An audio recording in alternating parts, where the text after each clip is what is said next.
ကျေကွန်ကြီးတို့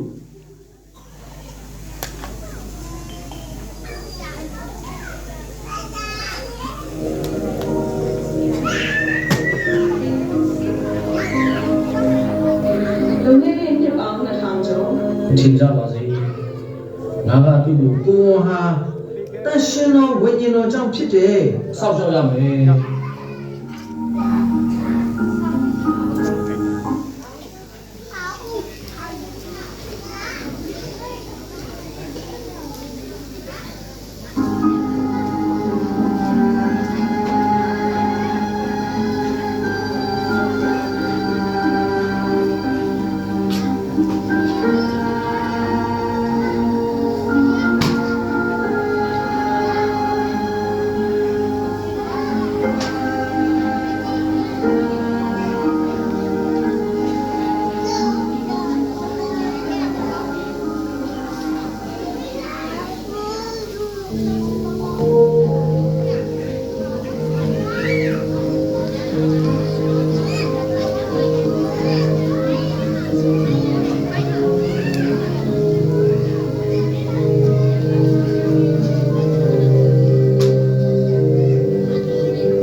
ကျုပ်ကောင်းကင်ကြီးကိုမော်ကြီးစင်ရှင်တွေလုံးမှာဒီဆူရှာလင်းနေတဲ့ကျေကွန်ကြီးကိုစတွေ့ရပဲသူ့ရဲ့အရင်ဟာပုံမှန်မဟုတ်ဘူးသူပေါ်လာခြင်းရတယ်ထူးဆန်းတယ်ဒါကြောင့်ကျုပ်ကြားမြင်တတ်ကြည့်တာလူတွေတက်ထူးခြားတဲ့သမိုင်းကြောင်းလည်းခုတော့ရှိလာပြီဗျကျုပ်တင်လာလွယ်မှုဆိုရင်ဒီသမိုင်းကြောင်းလေးကိုဖြစ်စေမဲ့ပြီးဝေးလာမယ်ဆိုရင်လည်းဗျဟုတ်တယ်ကျုပ်လည်းဒီလိုပဲတစ်ချက်တာမန်ဒီတဘာမဟုတ်ပဲလူတမိုင်းကြီးတစ်ခုလုံးကိုပြောင်းလဲပေးမဲ့ပြီးလက်ရှိကဘာဘဝနိုင်ငံတွေနဲ့မတူတဲ့ထူးခြားတဲ့နိုင်ငံကိုပြထောင်မယ်ဘီရင်တို့တော့ကျုပ်ခတ်မှာ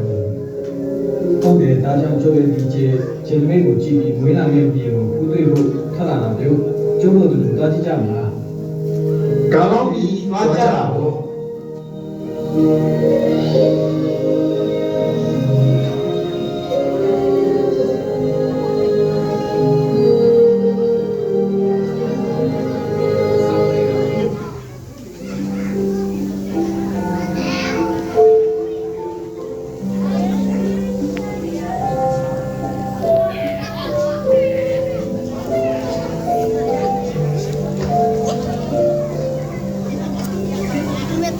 ညကလည်းအေးလိုက်တာကွာသူများတွေနွေးနွေးထွေးထွေးအိတ်နေတဲ့ချိန်ငါတို့ကဘင်းပြင်ထဲမှာနေနေရတယ်လို့ဘဝကလည်းစိုးပါကွာစီမကြီးကတောင်းရတဲ့ချိန်ပေးလိုက်ရတဲ့ဘာတို့ရှာတဲ့ညတို့တောင်းရတယ်ဆိုတာဘုံမရှိဘူးဘယ်နဲ့နိုင်လဲသူတို့ခင်ကိုအေးပရောဖက်ဟေရှာယပရောဖက်မိခါတို့ပရောဖက်ဇာခရီတို့ဂျိုတင်ပရောဖက်ဟောထားတဲ့ကယ်တင်ရှင်မေရှိယကိုပဲတို့တွေမျှော်လင့်ရတော့မှာပေါ့ကျောင်းရုံချင်းမရှိကြနဲ့လူအပေါင်းတို့ဝမ်းမြောက်ဝမ်းသာစရာသတင်းကိုငါတင်တို့အားကြားပြောမယ်ယနေ့ဒါဝိဒ်ပြု၌သခင်ခရစ်တော်တည်ဟူသောကယ်တင်တော်အရှင်သည်တင်တို့အဖို့လုံးကဖွားမြင်ခြင်းကိုခံတော်မူပြီတင်တို့အဘယ်နမိတ်ဖြင့်တိယမီဟူမူကားသူငယ်သည်အဝိနဲ့ပတ်တဲ့နွားစကွန်း၌တိတ်ထားသည်ကို